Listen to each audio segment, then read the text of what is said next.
65 bus, and what they're doing is they're taking, here in Berkeley, that's the 65 bus, and they were taking a bicycle off of it, which I thought was pretty cool. Welcome to rabbitholecentral.tv. I'm streaming to you today from Berkeley, California. You're going to be getting a very different view from the stream as you are from what's going to be recorded for the light of all eternity. So for those of you who are not watching the stream live and you want to see me every single day, Monday through Friday, go to rabbitholecentral.tv. And what I have in front of here right now is a license plate. It says Nevada KY3 RSA. Let me get up to show this for what's going to be recorded. Kentucky 3, KY3 means Kentucky 3, RSA is Rural Statistical Area. And what my brother did after he got his, after we sold out of the license that we got from the FCC, which I say is an example of binary economics, it was having a share in the capital of a technology of cellular telephone, which we got from a lottery, because that's how they were distributing it. It's a story that I've told many times, but this is how I initially set up the Concordia Foundation. It was with the windfall profits from selling a cellular telephone license, which I and all my partners sold for $22 million. And my share was $5 million, and my brother's was about that amount. Another partner, Buck Lou, I think you've seen him on some of my earlier shows, particularly those who follow Manhattan Neighborhood Network. I did something with obsessive compulsive disorder. Now today I want to record something very important, which I went over last week, and that is internet fraud. I first want to read the letter that was written to me by my friend Janet, who I went down to San Diego with when I went there last week. Unfortunately, her daughter was part of an internet sublet fraud, so I'm going to read to you about that, and then I'm going to be making a telephone call to the fraud department, and then also giving a couple links to follow up. Unfortunately, people don't get interested in these things until they're a victim of it, or until somebody who's close to them has been victimized by it. But it's something that we should all be concerned about, because the implications have to do with who is controlling the internet and what is the government, because there's a lot of push now that somehow it's fashionable to dislike our government, and you know, to sort of feel that we're on the good guy's side if we're overseas and we're killing people for the sake of the oil under their land. There's this guilt complex from the left liberals, and then the right side tends to be a little bit in denial too, because they also don't want to pay many taxes, so they don't want a strong government either. And yet the war is all about how we conduct ourselves in an organized way, and that's what governing means. So my concern always about the 9/11 Truth Movement is you want to really, with good solid research, know what happened, so you know who did it, so you know even if forgiveness is going to have to be exercised, you want to know who to forgive.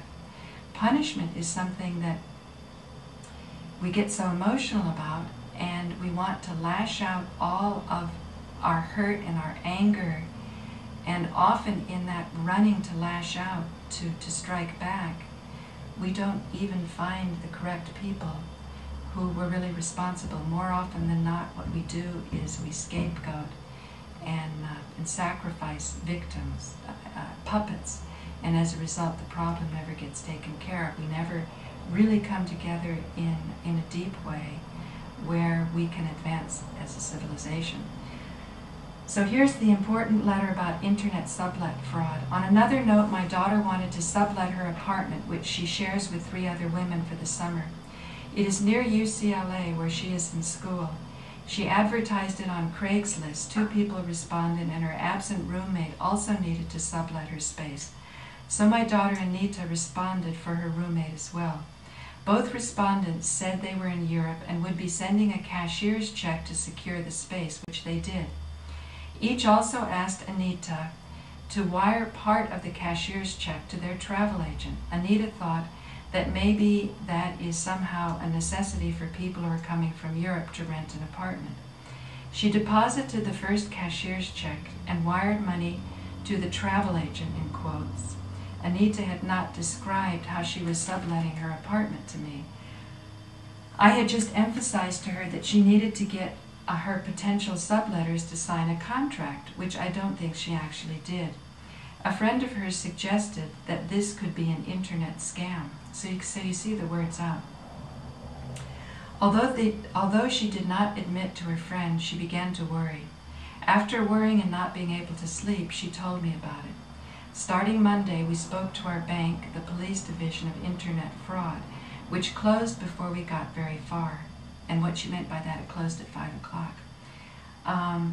The FTC, that is Federal Trade Commission, the phone company, etc. The bank told us that we can look at a cashier's check and find the bank phone number with the assistance of the internet. With the assistance of the internet, ladies and gentlemen. Then we can call back the bank and determine if the cashier's check is good or not.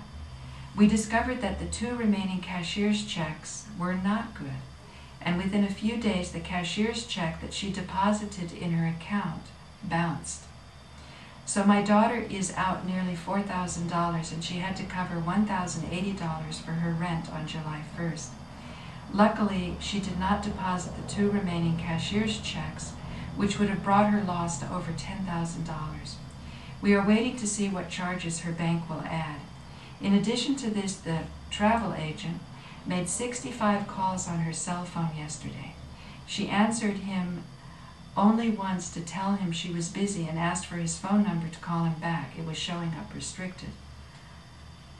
Verizon will only offer to change her phone number, which she is reluctant to do because it will disconnect her from her social network and potential jobs that she has made herself available for. Well, duh, who wants to change their phone number? This is a diversion. This is a division regarding harassing calls at AT&T. They were not open when we tried to call.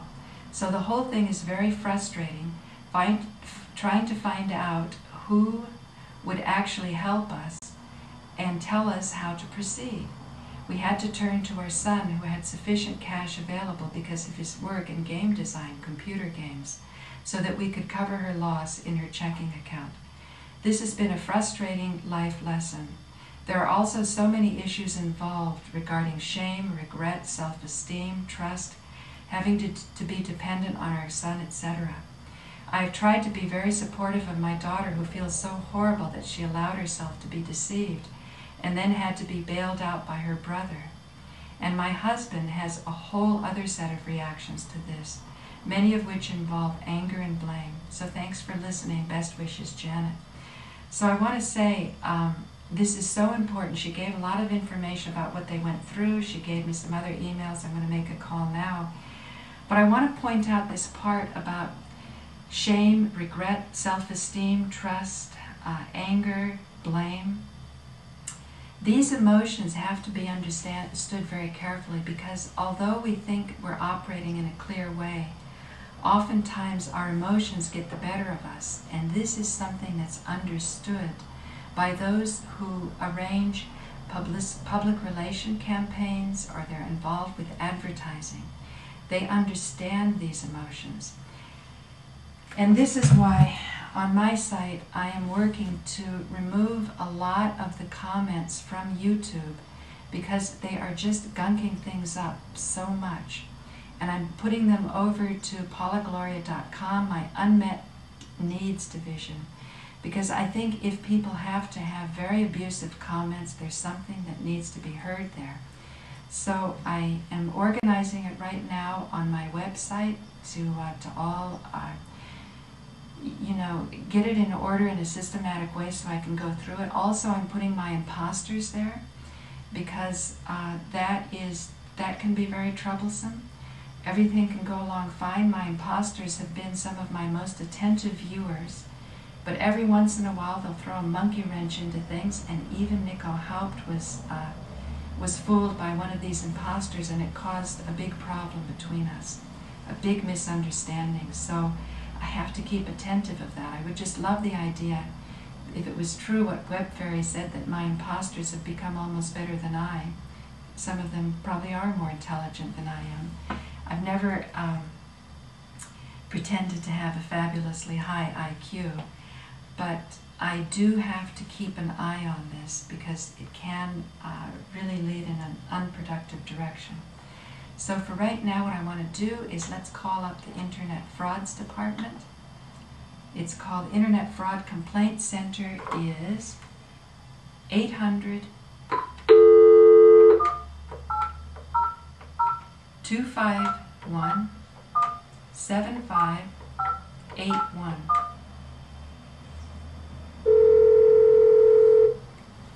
You have reached the Internet Crime Complaint Center, a partnership between the National White Collar Crime Center and the Federal Bureau of Investigation.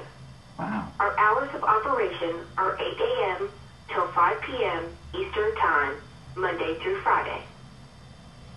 If you believe you are the victim of an internet crime, or you have a question regarding an internet crime scheme, please visit our website at www.ic3.gov.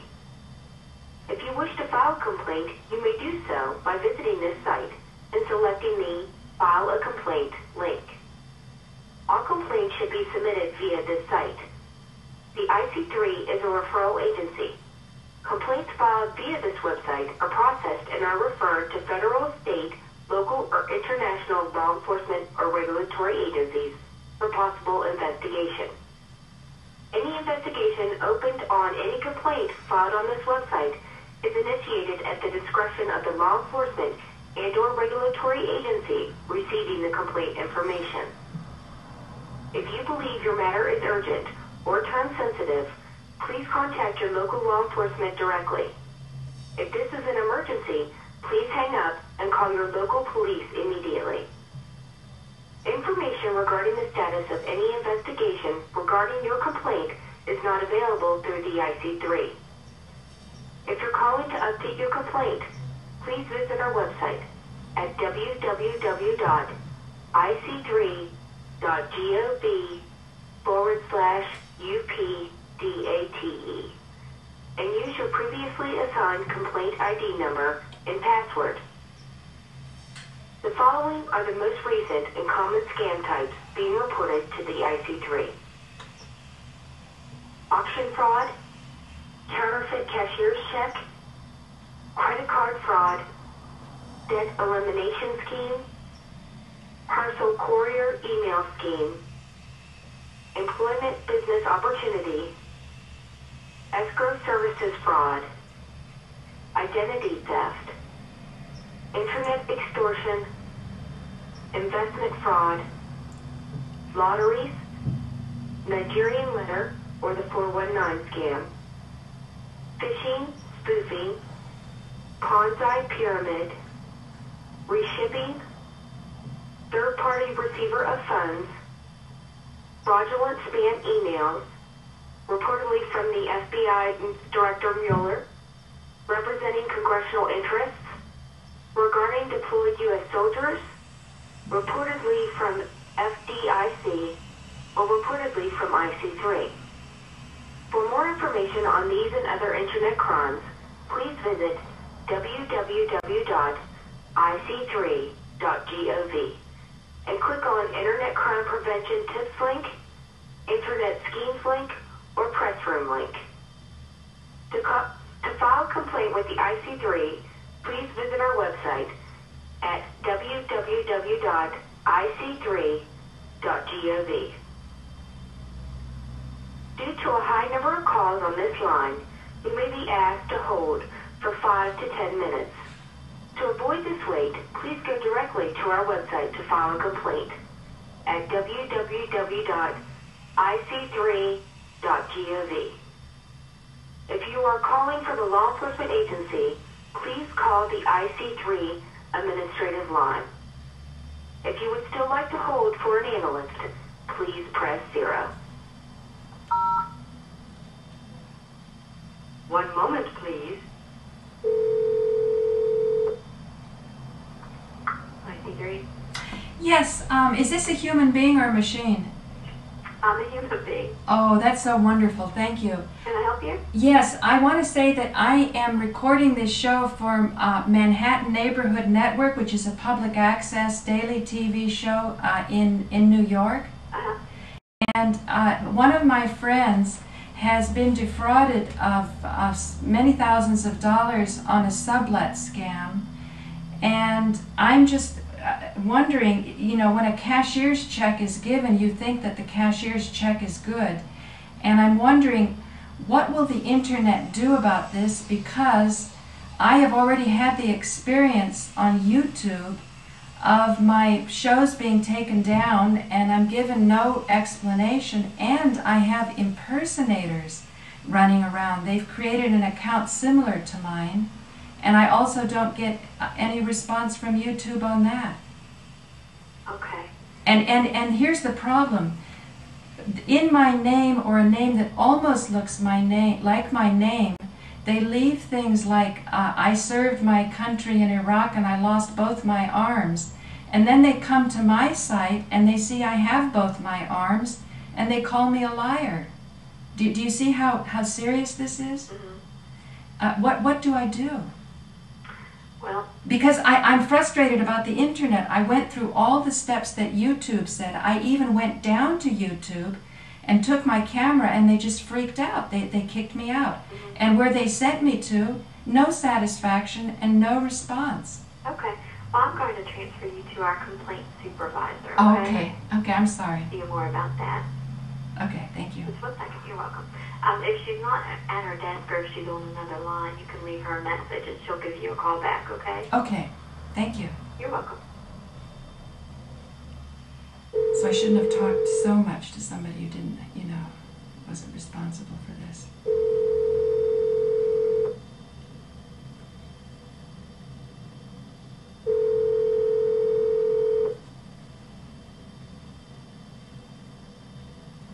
Hello, you've reached Lisa Lytle of the Internet Crime Complaint Center. I'm away from my desk at the moment, so please leave your name and number and I will return your call as soon as possible. Thank you. Hi, my name is Paula Gloria, and the number where you can reach me is 212-982-0021. But since I'm traveling and we are talking about the internet, try Rabbit Hole Central at earthlink.net. I'm recording this conversation on a show because a friend of mine, her daughter was defrauded of thousands of dollars on the internet, and a cashier's check was involved. And it seems as though the local authorities are sort of baffled and bewildered. And I have a problem of identity theft of my name on the internet. I've already explained it, so if you go to youtube.com/Paula Gloria, click on Paula Gloria and Internet Fraud. That will be, if you get this relatively soon, that will be my last posting. But I have over 500 videos on the internet, and people who click on my name can go to 500 videos, but people who don't know this can click on something that looks like my name, that only has a few videos because they're fakes. And when I go to YouTube, I get no satisfaction whatsoever. I follow on the internet all of their directions. I even went down to YouTube with my camera. You'd think YouTube would be about cameras. And they just chased me away, and they were so mean and so rude.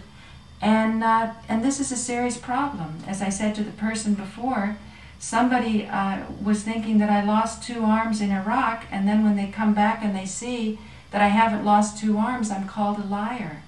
So the fact that they're not removing an impersonator's site is very frustrating. And also I want to really exert myself to see, how do you find a bank? If the bank is taking money in, you'd think that's what a cashier's check is about. And then the bank back charges if it's a bad one. These are all problems. There seems to be a line between what's an internet responsibility and who you can go to seek solace, and you know, reparations, and what is the local enforcement, because the internet is so far reaching. Again, my number is 212-982-0021 or rabbitholecentral@earthlink.net. My name is Paula Gloria, and I'm going to be posting this as Paula Gloria and Internet Fraud. Thank you for your time. Well, that was nice insofar as they took a lot of, you know, they didn't cut you off after 1 minute. So we're going to see what happens on that. And I will post more of these sites and numbers. My friend Janet is traveling right now, so I know that she won't be watching the stream. If any of you have comments on this, email me right now at rabbitholecentral@earthlink.net. And I'm going to keep the stream open for a few more minutes, but pretty soon I'm going to be joining my mother and I'm going to take my mom to the dentist, and who knows, if I'm lucky, maybe he can take a look at my tooth and I can sort of get my mom to pay for a filling if I need it. So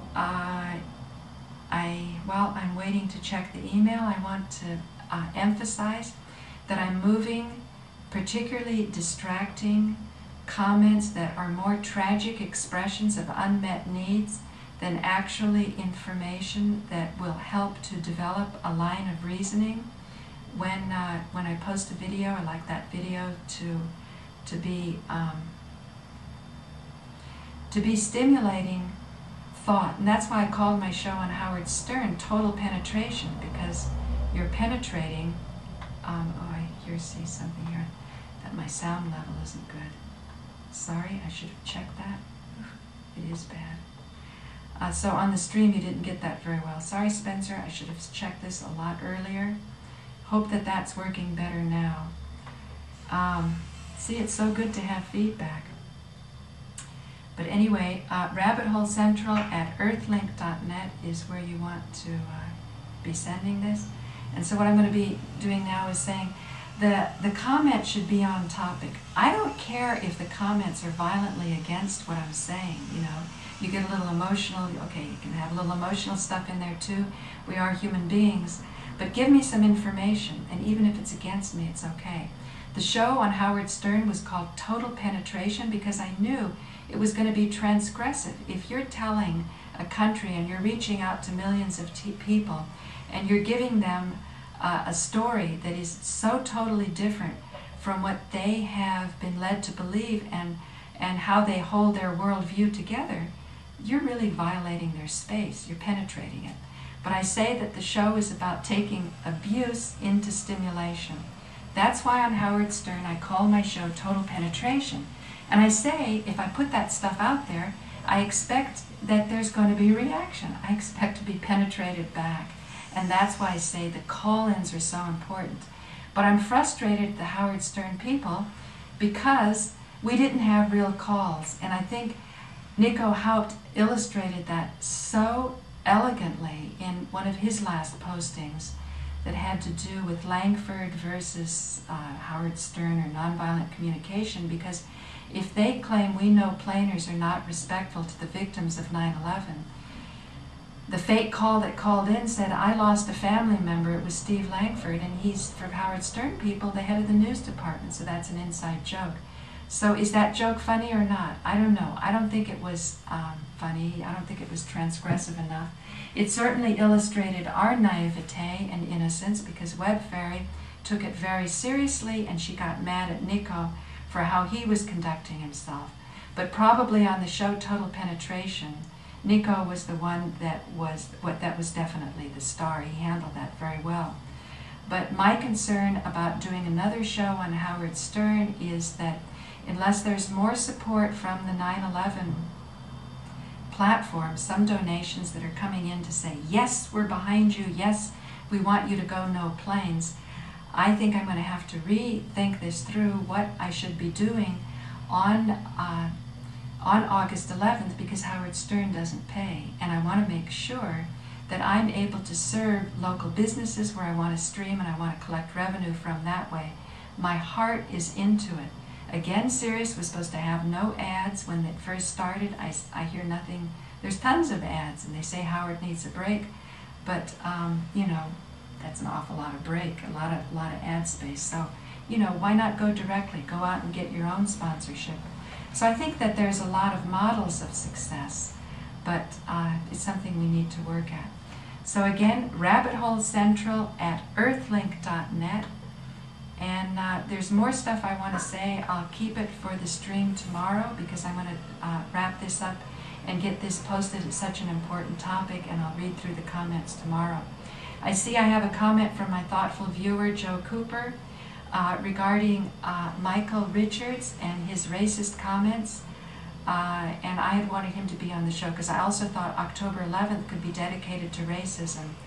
And I felt that as a comedian, he just didn't hook the energy. I couldn't believe that somebody is really that mean and racist. And I don't believe that just because somebody is using the word nigger, they hate blacks. And because they don't use the word nigger, they have, you know, a lot of real love and a real sense of connection and how we have to work together with blacks and whites and Jews and, you know, the whole 9 yards. Oh, my brother's here. Okay, this is Paula Gloria saying over and out on the stream. I am so sorry that the stream was low. Maybe that's why nobody's answering and you're checking out early. So there you go, over and out. Bye.